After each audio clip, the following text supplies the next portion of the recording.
अस्सलाम वालेकुम। आज हम पढ़ने जा रहे हैं फ्रॉस्ट की poem fire and ice.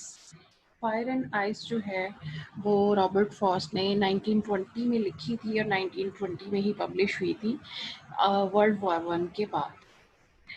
Is a popular poem by American poet Robert Frost and was written and published in 1920 shortly after World War One, and weighs up the probability of the two different apocalyptic scenarios represented by the elements of the poem's title. इसमें दो destructive scenarios की बात हुई है कि जो world को and कर सकते हैं, जो कि फायर और आइस हैं। The speaker believes fire to be the more likely world ender of the two and links it directly with what he और she has tasted of desire.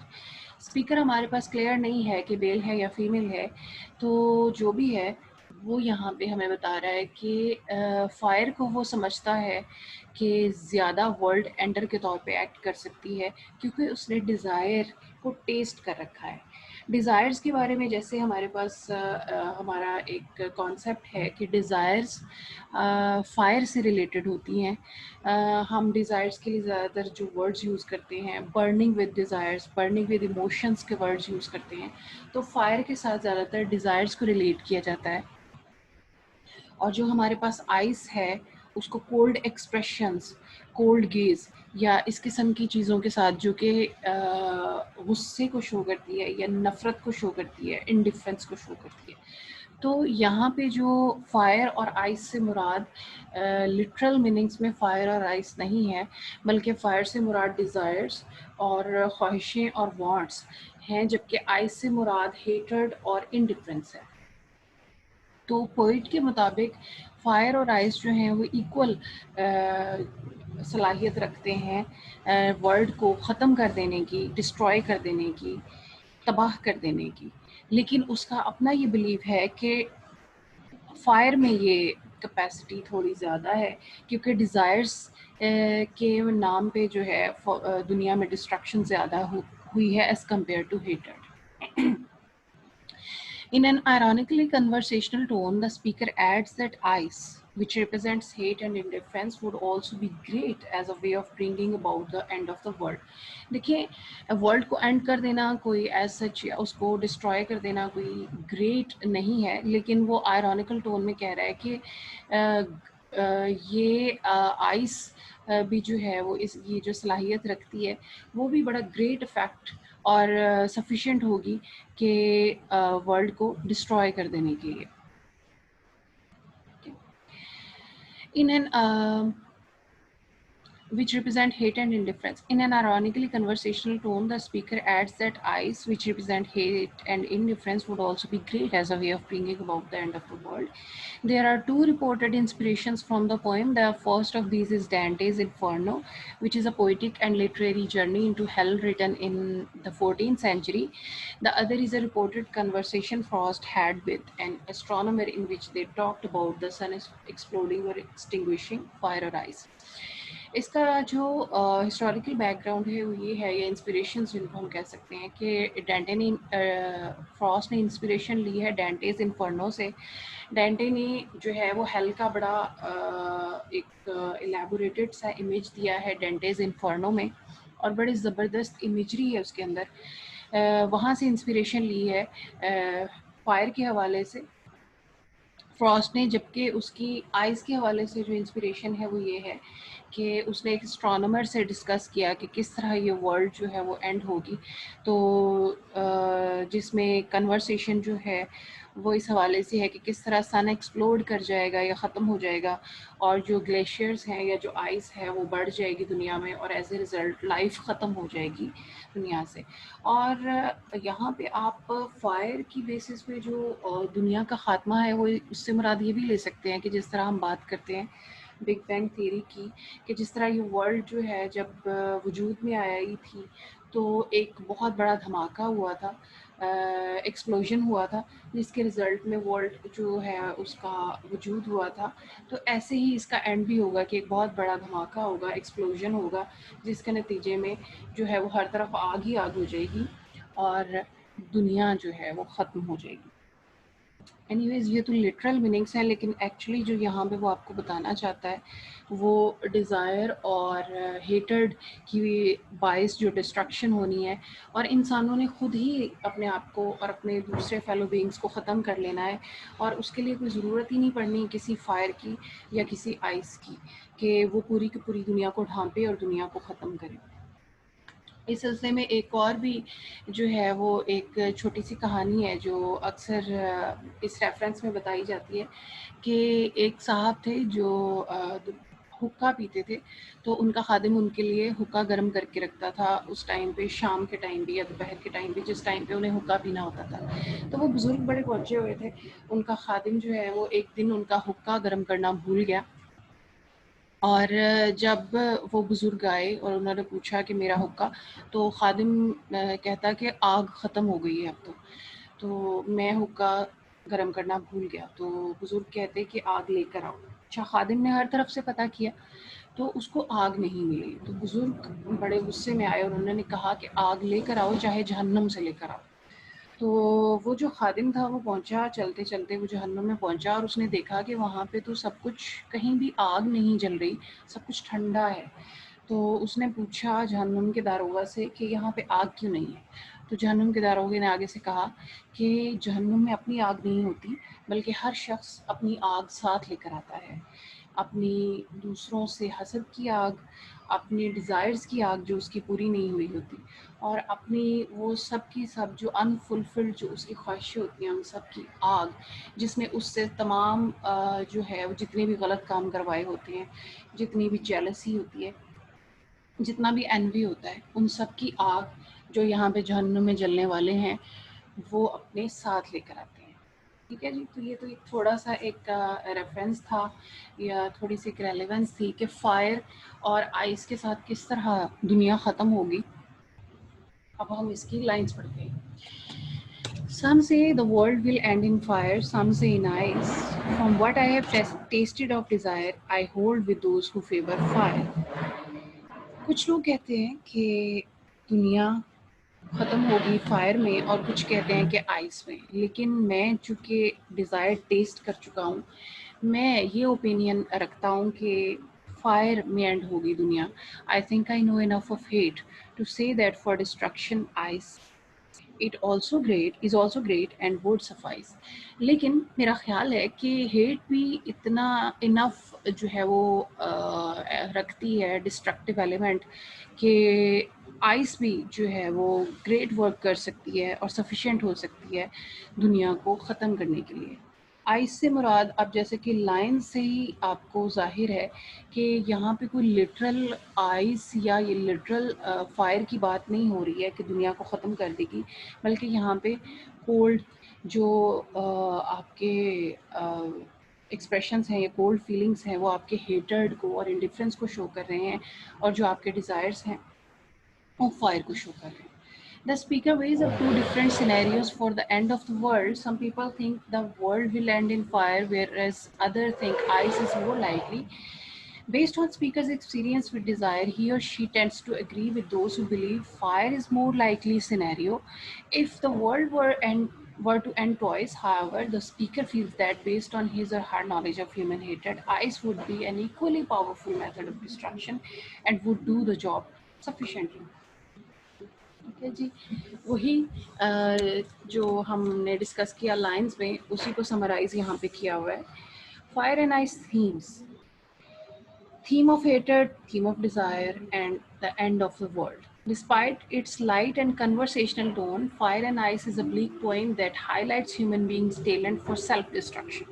The poem is a work of eschatology, writing about the end of the world, and possesses two possible causes for this end: fire and ice. The speaker uses these natural elements as symbols for desire and hatred, respectively, arguing that both emotions left unchecked have the capacity to destroy civilization itself.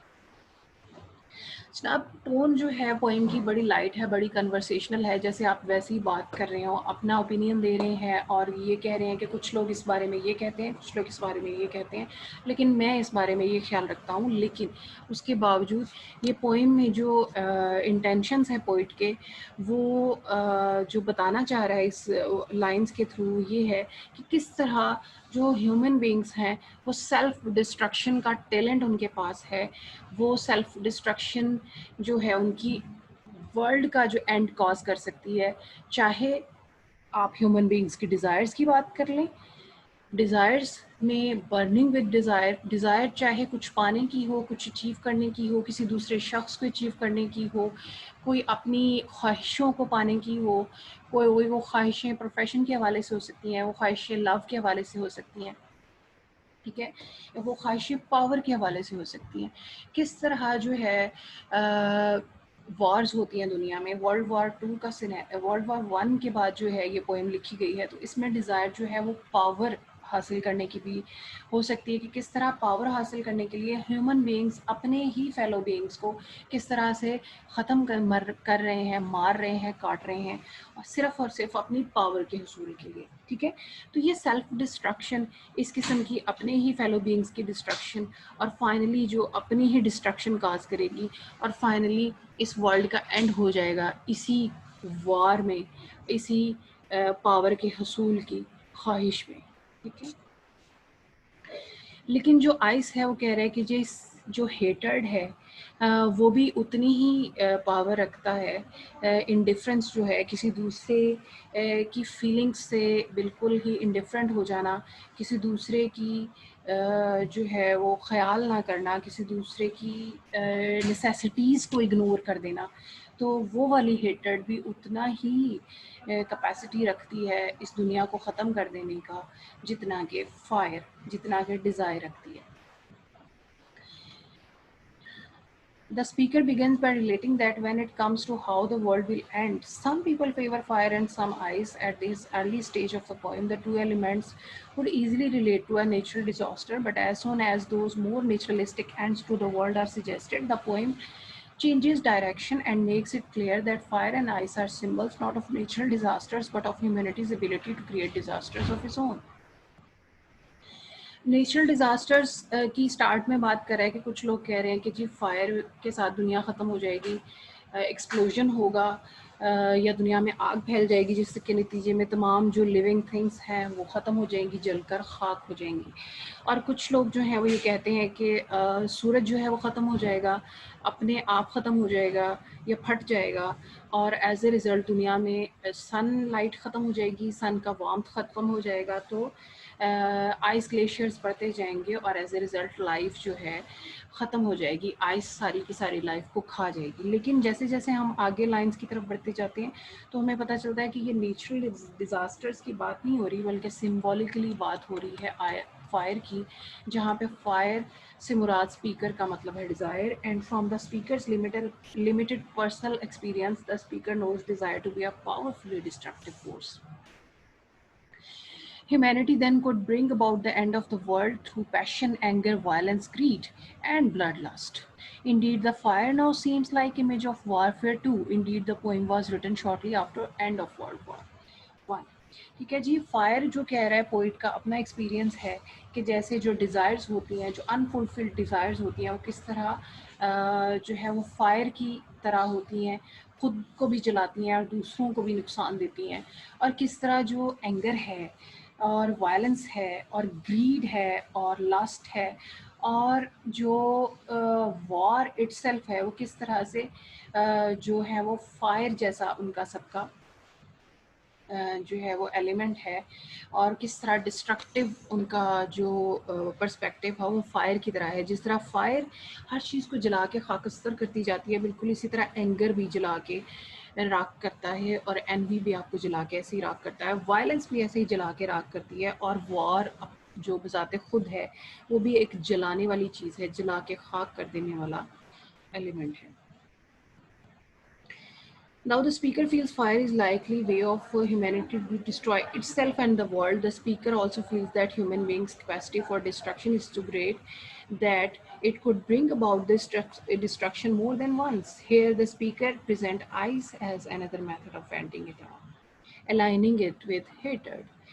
दूसरा element जो है fire जो है वो उसका अपना, चाहे वो वायलेंस की शक्ल में हो, चाहे वो ग्रीड की शक्ल में हो, चाहे वो एंगर की शक्ल में हो, चाहे पैशन की शक्ल में हो, फायर जो है वो दूसरे ह्यूमन बींग्स को तो डिस्ट्रक्शन उनके लिए कॉज करती ही करती है, खुद बजाते खुद अपने लिए भी डिस्ट्रक्शन काज करती है, खुद अपने आप को भी जलाती है, अपने आप को भी तकलीफ देती है, ठीक है। लेकिन उसी तरह जो आइस है वो भी जो है वो अगर आप उसको हेटर्ड के मीनिंग्स में लें, अगर आप उसको कोल्ड रिलेशन के मीनिंग्स में लें, तो उस वो भी उतनी ही सलाहियत रखता है दुनिया को ख़त्म करने की जितनी कि आग। Ice works differently from fire in this point, human destruction does not have to be bright, noisy and violent, heat can spread in more subtle veg.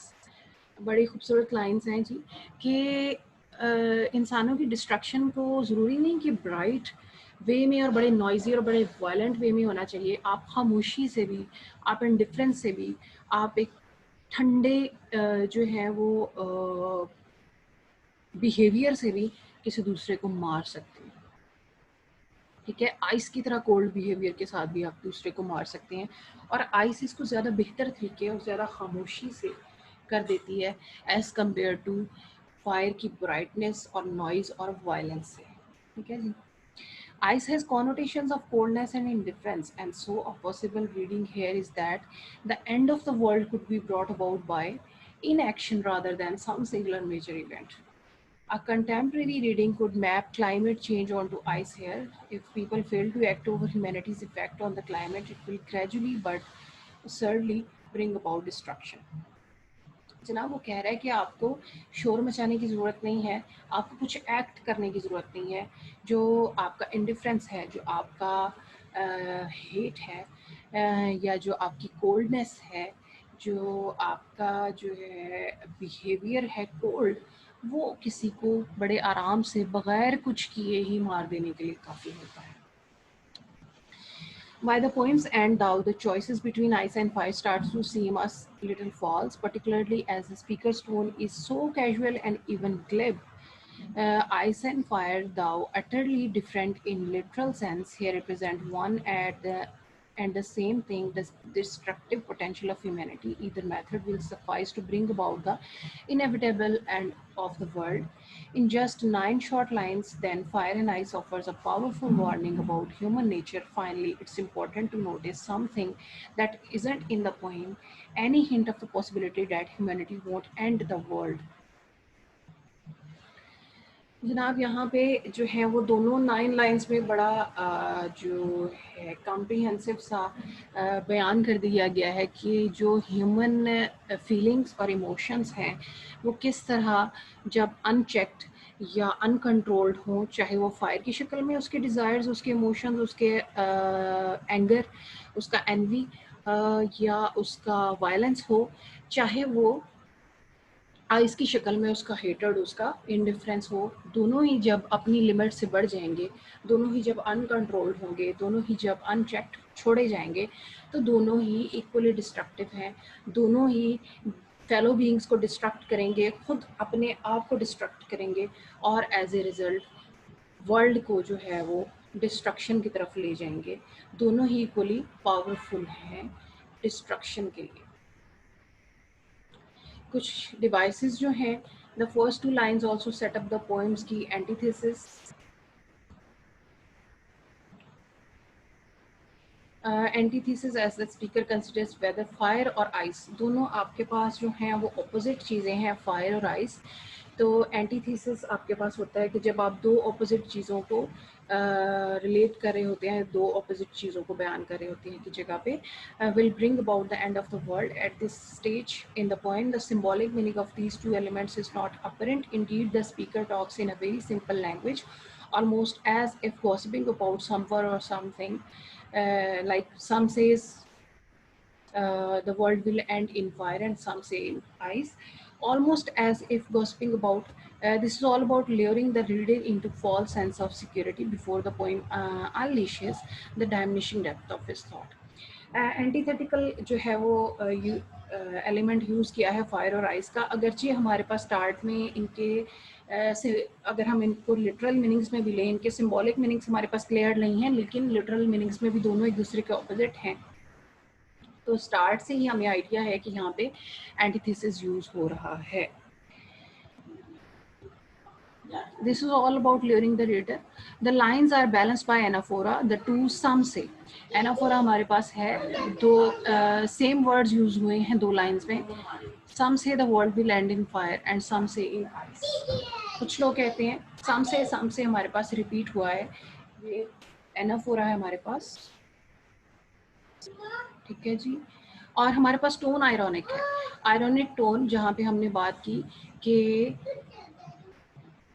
Line number 8 में 7 से स्टार्ट हो रही है, to say that for destruction ice is also great, कि destruction के लिए ice भी great है। मतलब यहाँ पे कोई कंस्ट्रक्टिव बात नहीं हो रही है कि हम कहें कि आइस हम कहीं पे किसी चीज़ को ठंडा करने के लिए यूज़ कर रहे हैं, हम किसी ड्रिंक को ठंडा करने के लिए यूज़ कर रहे हैं, तो हम कहें कि इस काम के लिए आइस इज़ ऑल्सो ग्रेट। तो यहाँ पे बात हो रही है डिस्ट्रक्शन की, और बड़े ही कैजुअल टोन में बड़ा ही आयरॉनिक जो है वो एक्सप्रेशन है कि डिस्ट्रक्शन के लिए आइस इज़ ऑल्सो ग्रेट, ठीक है। तो ये यहाँ पे आयरनी यूज़ हुई है। और उसके बाद हमारे पास अगर हम बात करें सिंबल्स की, तो सिंबल्स हमने डिस्कस किए हैं थ्रू द लाइंस के हमारे पास सिंबल आइस किस चीज़ का सिंबल है और फायर हमारे पास किस चीज़ का सिंबल है, ठीक है। फॉर्म की बात करें तो फॉर्म हमारे पास है first stage line established antithesis, again antithesis यहाँ पे Fire and Ice is tight and compact, packing a lot into its line, 9 lines, okay ji, but does not follow a specific poetic form. Specific poetic form नहीं है हमारे पास इसके अंदर, एक compact 9 lines का structure है, और इसमें मीटर आपके पास iambic है जो कि मोस्टली फ्रॉस्ट ने यूज़ किया है, ज़्यादातर iambic पैटर्न यूज़ किया है, या iambic से थोड़ा सा डिस्ट्रैक्टेड पैटर्न यूज़ किया है। इसमें iambic पैटर्न है क्योंकि ज़्यादातर वो यूजुअल जैसे टॉक में बात करता है अपनी लाइंस में, और iambic पैटर्न जैसे कि हमने पहले भी बात की थी कि नेचुरल है इंग्लिश लैंग्वेज के लिए, इसलिए आपके पास जो फ्रॉस्ट की लैंग्वेज है वो ज़्यादातर नेचुरल है, उसने इंग्लिश को जो का जो पैटर्न है वो भी नेचुरल ही यूज़ किया है। लाइक सम यहाँ पे ये हमारे पास अनस्ट्रेस है और ये स्ट्रेस है, जो डार्क है वो स्ट्रेस है और जो लाइट है वो अनस्ट्रेस है। सम से the world will and in fire, ठीक है। सम से इन आइस, ठीक है। आइस पे स्ट्रेस है, से पे स्ट्रेस है, वर्ल्ड पे स्ट्रेस है, एंड पे स्ट्रेस है, फायर पे स्ट्रेस है, ठीक है जी। ब्रीजी टोन है, ठीक है जी। आपकी राइम स्कीम है आ बा सा बा, ठीक है। ये देखें फायर आ आइस बा, डिजायर फायर के साथ, डिजायर अगेन फायर, आ आइस एंड ट्वाइस, बा या बी इसको कर लें। हेट सी है, हेट के साथ कोई भी मैच नहीं कर रहा। Ice again ice twice ice, B great, hate के साथ ग्रेट, सी और सफाइस, आइस के साथ suffice again B. So A B A B C B C B, ठीक है। ये आपके पास इसकी राइम्स की, ठीक है जी। तो इसका बैकग्राउंड में हमने जो बात की कि ये World War I के बाद लिखी गई है पोएम, और World War I के बाद ही पब्लिश हुई है, और इसमें जो है वो डेंटेज इन्फर्नो से इंस्पिरेशन ली हुई है, और जो है हमारे पास उस एक एस्ट्रोनॉमर से जो उसकी कन्वर्सेशन हुई थी पोइट की, आइस का रेफरेंस जो है पोइट ने वहाँ से लिया है। ये हमारी आज की पोइम